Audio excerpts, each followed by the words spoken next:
There are differing opinions about how Auburn football came out of Big Cat Weekend. Was it bad? Was it good? Is it too early to tell? We tell you on today's Locked On Auburn. Well, Zach, I actually just finished crushing some chicken farm, and I am freaking ready to rock and roll. You are Locked On Auburn, your daily podcast on the Auburn Tigers. Part of the Locked On Podcast Network, your team every day. Yes, welcome on into Locked On Auburn, your daily Auburn Tigers podcast. I'm your host, Zach Blackerby, and thank you so much for making Locked On Auburn your first listen every single day. Yes, Auburn basketball added a 4-star guard last night, Aden Holloway.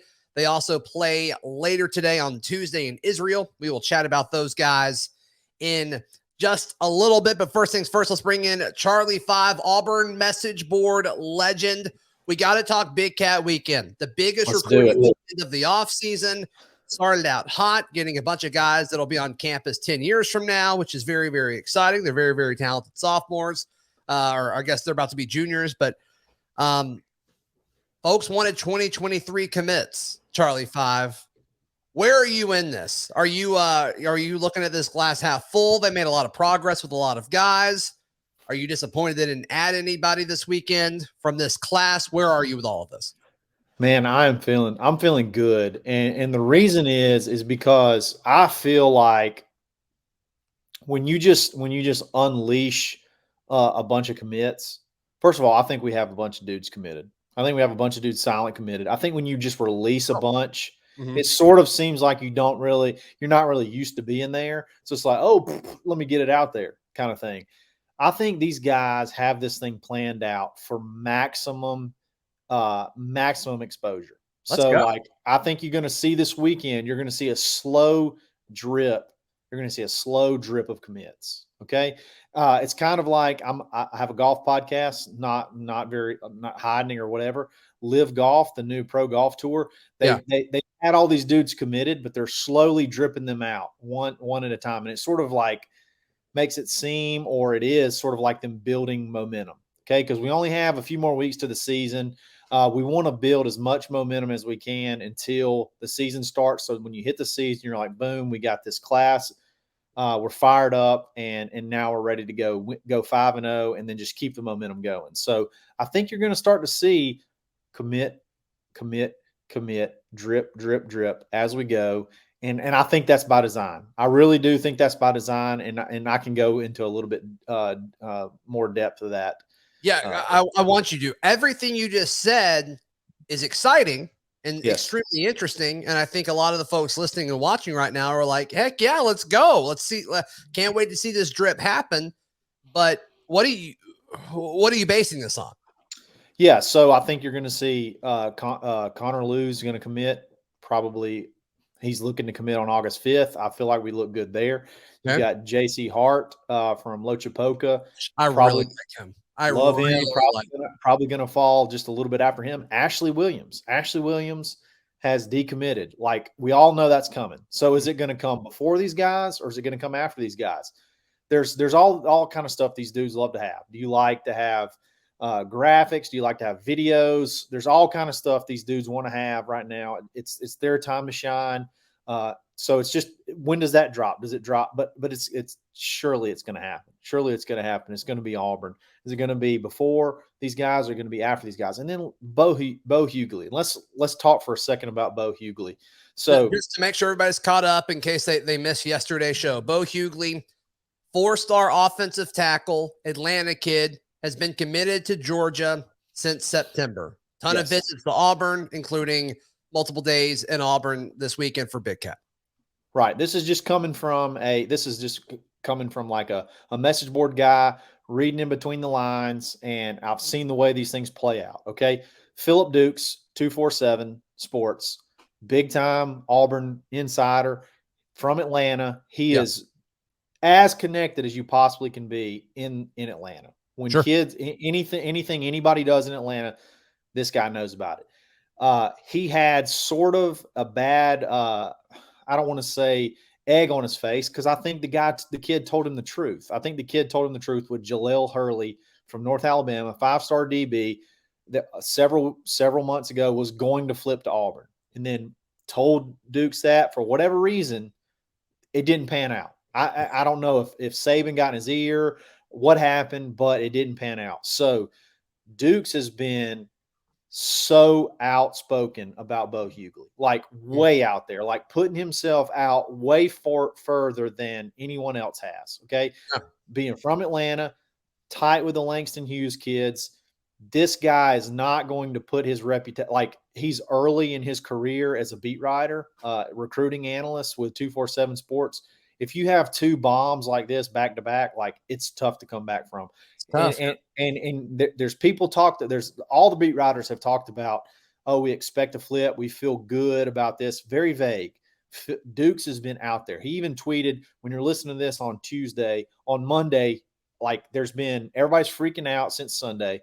On Monday about lunchtime, he just tweeted out, relax. Like this guy feels completely locked in. He put a crystal ball in with 6, moved it to 9, 6, and then moved it to 9. Yeah, obviously it's out of 10. So and then yesterday, because you're listening to this on Tuesday, he tweeted about lunchtime, relax. That was all that he tweeted because all the message boards are freaking out. Why hasn't it happened yet? I feel like sometimes we're not used to being in this game. We're not used to being in the game of these high caliber dudes. So if it doesn't happen, I don't know.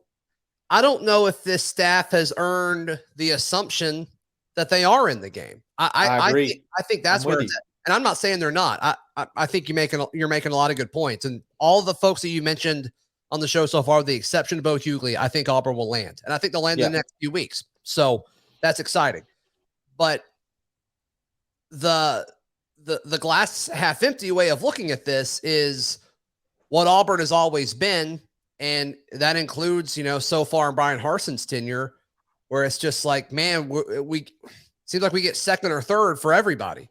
And the folks that get second and first are Georgia and Alabama, obviously the two biggest rivals. So I get where the fan base is coming from. They're jaded, a little bit beat up from all of this because they're so passionate and they want these talented guys on campus, but it just hadn't fallen that way. So I get why the fan base is reacting the way that they are.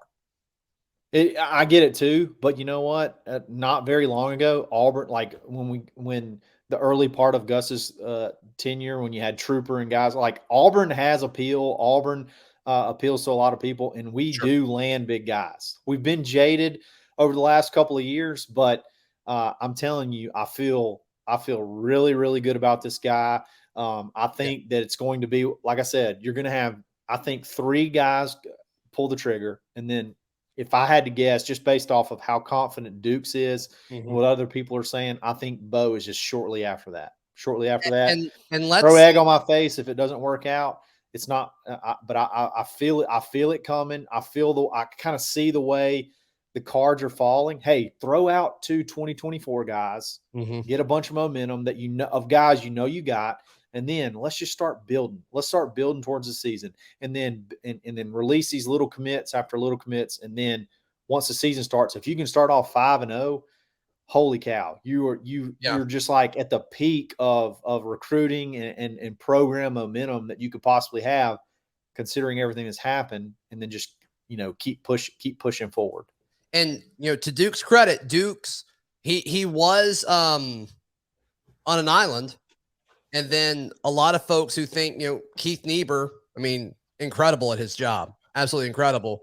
He put out a prediction on 3 that Hughley would flip to Auburn. So we'll see. I agree. That's 2 folks that are in the know. And I think Keith's based out of Atlanta too, right? So, those are 2 Atlanta guys. I think.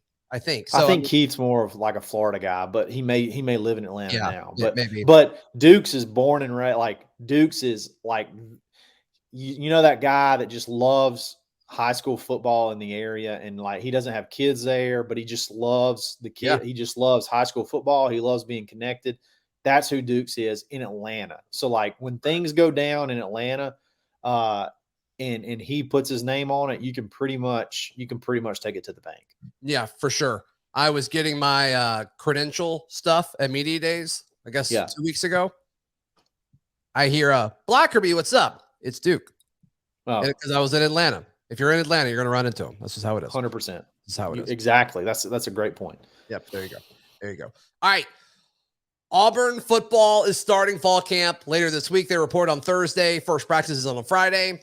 What are some of the main things we need to be watching for early in fall camp? We tell you in just a moment right here on Locked On Auburn. But as you gear up for fall, you need the right people on your team to help your small business fire on all cylinders. LinkedIn Jobs is here to make it easier to find the people you want to talk to faster and for free. You can create a free post in just minutes on LinkedIn Jobs to reach your network and beyond, the world's largest professional network of over 810 million people. LinkedIn Jobs helps you find the candidates you want to talk to faster. Did you know every week, nearly 40 million job seekers visit LinkedIn? Post your job for free at linkedin.com/lockedoncollege. That is linkedin.com/lockedoncollege to post your job for free. Terms and conditions apply. Charlie 5 energy building around fall camp. What are some storylines you think we're going to hear early and often? Obviously, quarterback. That's going to be a big part of it. But one that I think is going to be really fun to follow because I think it's going to be a different report every day for the first 2 weeks is the starting lineup, the starting 5 on the offensive line. Okay. I think that's a good one. But one I'm even more interested in is how they get 4 guys on the defensive line and who they choose and where they put them. Like there are some extremely, extremely exciting storylines to watch out. Number one, how quick does Zach Calzada name the starter? I mean, we know it's coming. I mean, I'm not looking. You hear that? What's that? Hype train? That's 10 people typing in, no, it's Robbie Ashford in the YouTube comments. Yeah, because he ran a read option 3 times in a 2-hand touch game. Dude, on Aden. Sorry. I'm sorry. We like Robbie Ashford. I like Robbie Ashford. I like Robbie Ashford, but I'm telling you, the more and more lasers that I see this Calzada kid throwing with no pads on, the more excited I get for him. The more excited I get for him. Right. But man, defensive line.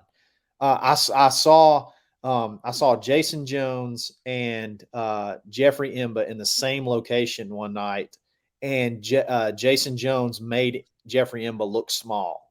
Wow. Like, think about that. Think about Thanos, made him look small.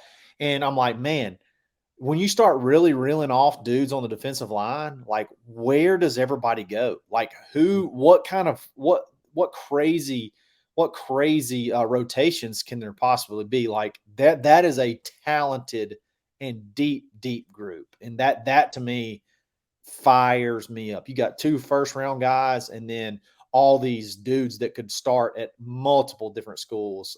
Defensive line has me pretty jacked. Yeah, and we won't see this until probably Penn State, but I just Colby Wooden in and of itself, like, you can put him anywhere. You can put him anywhere on the defensive front, and that's just going to drive people crazy. It's going to be fun to see how they do that. Do they identify mismatches? Like, does the opposing team's left guard stink way more than their right guard? Do they put Colby Wooden on him? Like that? That'll be fun. That's going to be part of the chess match that I'm looking forward to. Or line up Jason Jones head up on the center and then put Colby Wooden in a gap and just stress people out. Which way is Colby going to go? And Jason Jones or Jeffrey Imba is about to cave our center's face in. Like, what do we do?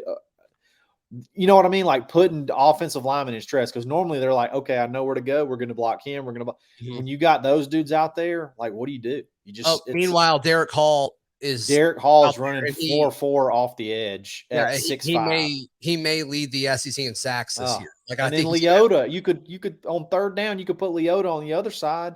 And then you're crashing from both. I mean, it's just the defensive line. I've never been more excited. It's been a long time since I've been this excited about an Auburn defensive line. Even with that's talking with Derek Brown. I was gonna say Derek Brown, Marlon Davidson. That was a fun group. And then Montravius Adams, Carl Lawson, that was a very fun group too. But this one is probably deeper. There's not every position Brown on there. I do think Derick Hall can impact the game as much as Marlon Davidson did. I do think that can happen. in And different ways. Marlon was just so good against the run. Like, he was so good at both of them. And he got like so many like almost sacks. It was crazy, but you don't get credit for that.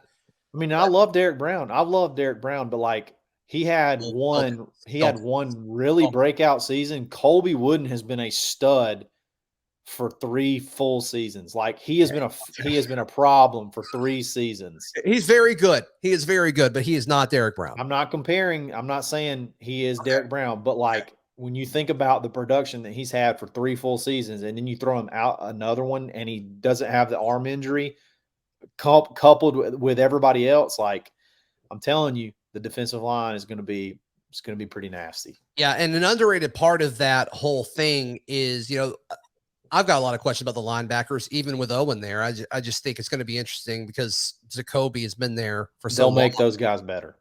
Yes. And I think that was something when like Deshaun Davis was behind some of those guys that we just mentioned, like nothing against Deshaun Davis. And he gave those guys credit time and time again. But it matters less when you can't peel off and get guys to the next level because you have to make sure everybody's accounted for on the defensive front. That is just such a big deal. That is such a big deal. And so, yeah, whether it's Owen and Cam Riley or Owen and Eugene Asante, or they do some kind of thing where it's, other guys, Wesley Steiner, of course, is in the mix there. Cam Riley for sure. What is he? He's a beast. Big boy. You call him like a large child? Isn't that your thing? He is a hulking super teen. Yeah. Or he may be not a teen anymore. He may be in his 20s. He's probably aged out of that. Hulking early 20s. But those guys should be able to run free like crazy. Oh, man. Make plays. I love it. So that'll be fun. And I think that battle for that number 2 linebacker is going to be really fun. The more I think about it, the more I talk myself into Eugene Asante winning that job, by the way. I'm not predicting that. I still think it's Cam Riley, but Harsin has kind of low-key nailed it with all the transfers that he's gotten. Drayshon Miller's really the only, Drayshon Miller is the exception. And I think that was on Drayshon Miller. I don't know that was on anybody. I don't know for sure. Yeah. Yeah. Yeah. I mean, it sounds like practice was kind of a thing. So, but I mean, everybody that he's brought in, and some of the folks haven't been like, all SEC, but I mean, just solid pieces ranging from Tony Fair to Bidarius Knighton. And then like you look at, talking about defensive line depth, like Morris Joseph out of Memphis, he had 8 sacks last year. And so there's just a lot to like about the folks that he's brought in. So they've really nailed it. And so I don't think they brought Eugene Asante in just to be a reserve linebacker. So that's kind of one where I'm like, that may be kind of a fall fling that happens over the next few weeks. Yeah, I'm with you. He has pretty much nailed the transfers, and we got transfers in spots of places that we need guys to actually produce. Yeah. So that's a fun storyline. But man, I'm telling you, and the more and more I see it is this Calzone kid, this Calzada kid, the more and more I love it. The more I love it. I know he's not wearing pads right now. Yeah. But the more I see, the more I get excited about him. So what do you think has changed about it? Because we knew he can make all the throws because he's done it before. It's just a consistency thing, I think. I think that's the way it's always been because he's literally made the throws. I mean, we saw it against Alabama. We saw it, to some extent against Auburn. But it's just a consistency situation. Can that be fixed in an offseason where he's changing an offense? I think that possibly being healthy to start off a season, not being banged around. And then more than anything, it seems like all the receivers want to be anywhere he's at, anywhere he's throwing the ball. Like they want to be around, like Coy Moore, all these guys, whenever he's out there throwing, they want to be there when he's throwing. Like it just seems like there's a lot of sense of urgency about being around Zach Calzada that I don't remember seeing.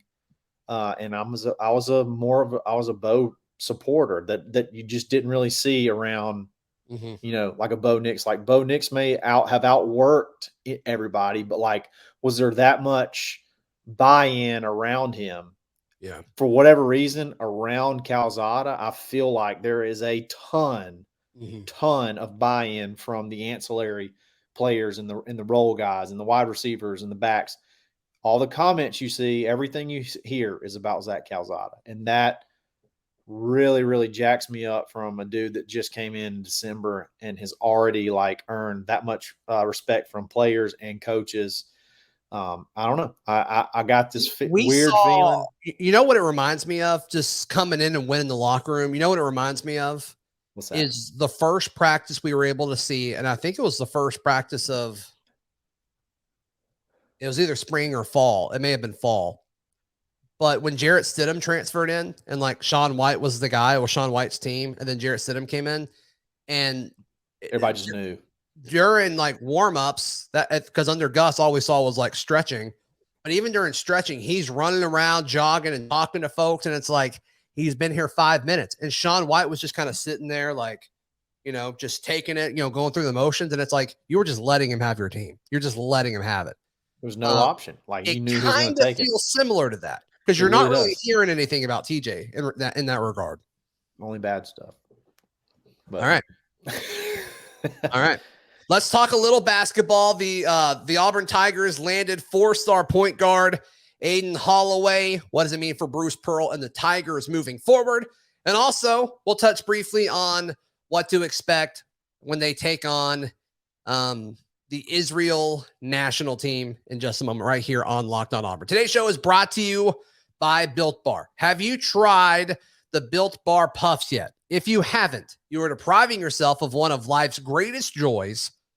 And guess what? There's a new flavor. Yes, it's delicious, indulgent cookie dough covered in chocolate. That's right. Built has done it again.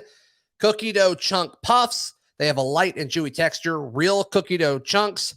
And of course, they're covered 100% in chocolate. They sent me a few of these. They also sent me the s'mores puffs. I like the s'mores one more. Not going to lie to you. I'm a big s'mores guy.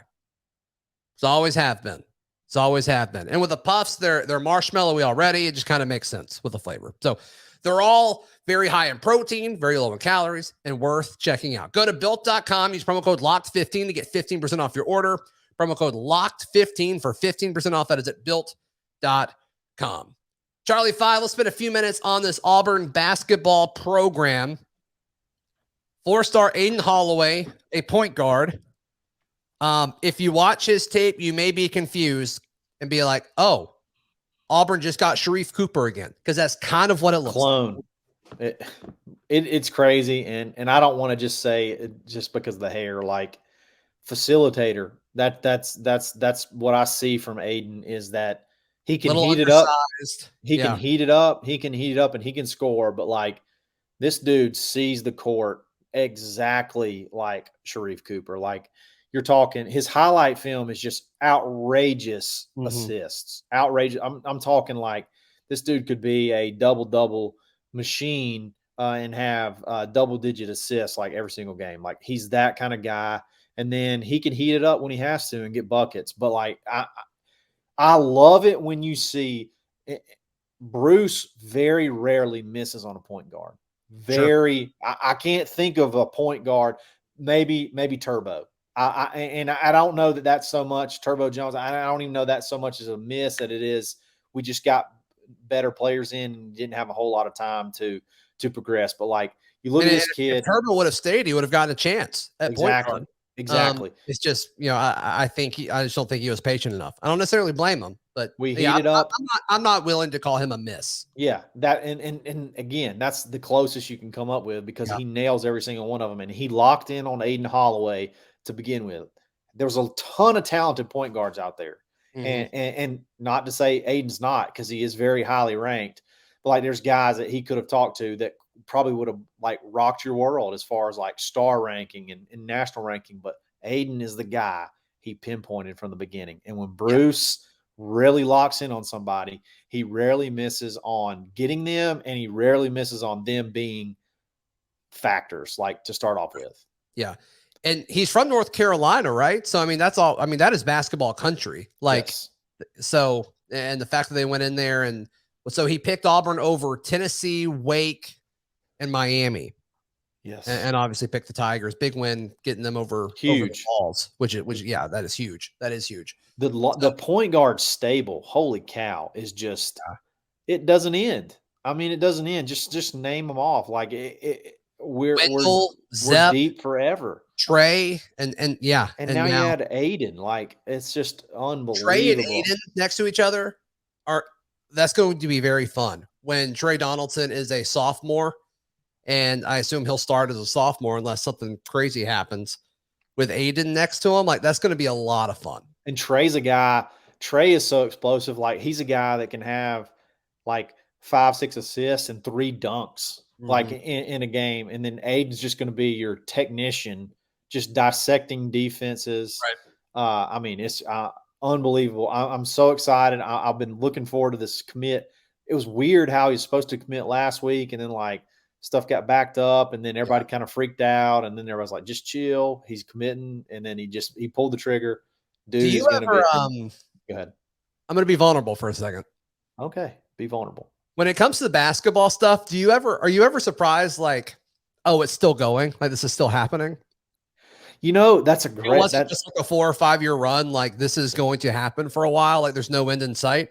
That is such a good question, because yes, I feel that it feels not real. It feels not real. And then like, we're not even through with this. We only got one guy in this 2023 class. Like there's some dudes out there.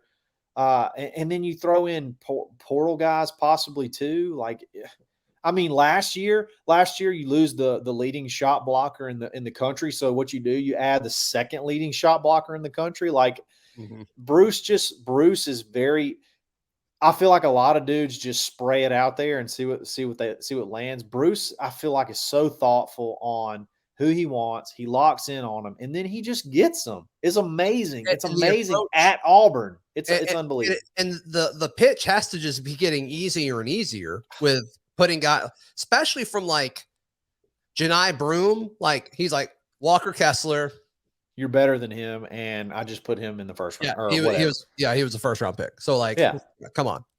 You're a little older. The NBA is not going to love that, but still, come on. Exactly.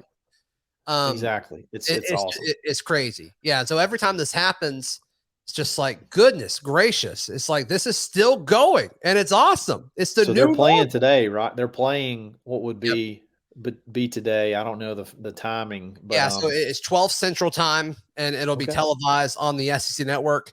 Jay Billis and Bernstein, they traveled with the team. They're spending like just so cool with the team. Jay Billis is like one of the biggest voices in college basketball, and he's just hanging out with the Auburn Tigers for like the 2 weeks that they're over there. It's crazy. But you can hear that, or I guess watch it and hear them noon Central Time on the SEC Network. Wait. Yeah, it's going to be cool. Can't wait to get a peek. Hey, I can't wait to get a peek of Chance Westry. I told you guys, I got a buddy who is connected with the staff. I've asked him about Chance Westry, and one of the first responses he ever sent me was one and done. So you're talking 6'6", 2 guard, can shoot, can play defense, can slash, get to the hole. I cannot wait to see this kid. I cannot wait to see Chance Westry. And then Johnny Broom also throwing Israeli shots into the bleachers. It's going to be amazing. It's going to be awesome. Charlie 5, how can people find you, hear you, and all that stuff? Absolutely. Find me on Twitter, _Charlie_5. Auburn Live message board, the corner in the Locked On Auburn Discord. We have a absolute blast in the Locked On Auburn Discord. There's tons of over 1,000, over 1,000 subscribers, or members, whatever. It's amazing. All the members there are great. And then Monday, Wednesday, Friday on the Dad Bod Golf Pod. Let's go. That is Auburn message board legend Charlie 5 joining us as he does every Charlie Tuesday. You can read all of my written work at auburndaily.com, and we'll be back tomorrow for a little War Report Wednesday here on the show. Till then, this has been Locked On Auburn.